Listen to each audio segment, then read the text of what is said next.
Bienvenue sur Torata pour le flash info de la fête de Hanouka. Il y a plus de 21 siècles, la terre d'Israël était sous la domination des Gréco-Syriens qui voulurent helléniser de force le peuple d'Israël, mais contre toute attente, une petite troupe de juifs fidèles appelés les Maccabis, en référence au slogan qu'ils portaient mentionné dans le verset disant Mi chamocha ba'elim Hashem, qui est fort et puissant comme toi, Hakadosh Baruch Hu, avait réussi à défier l'une des plus grandes armées du monde. À terme de cette victoire miraculeuse, et en entrant dans le temple à la date du 25 Kislev de l'année 3586,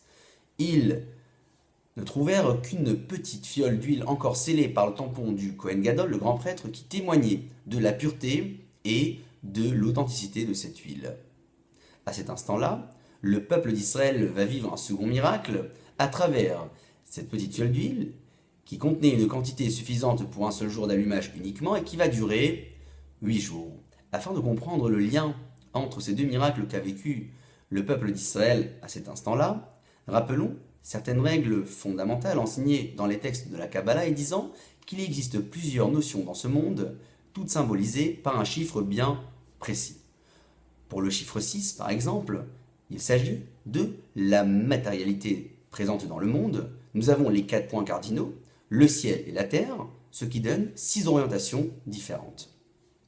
Vient ensuite le chiffre 7 et apporte la spiritualité dans ce monde matériel, comme c'est le cas pour la mitzvah du Shabbat,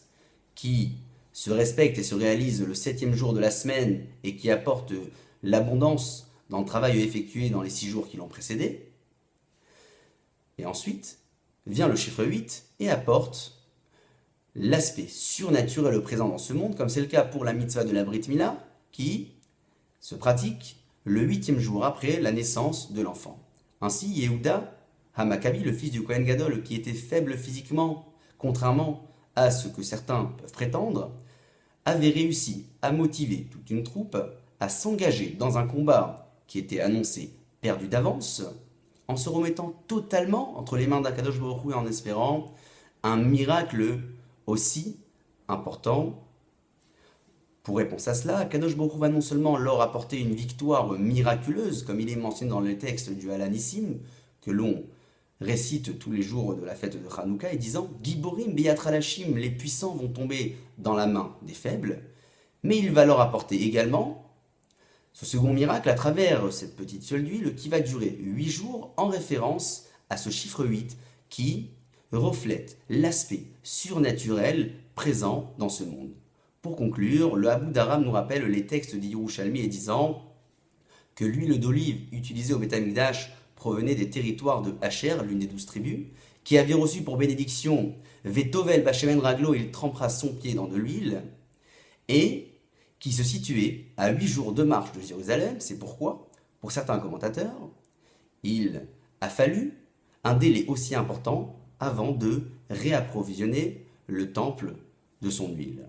Puisse Akadosh Baruch Hu nous permettre de prendre conscience que chacun des efforts fournis dans le quotidien en se dépassant et en se surpassant dans l'étude de la Torah ou dans la pratique des mitzvot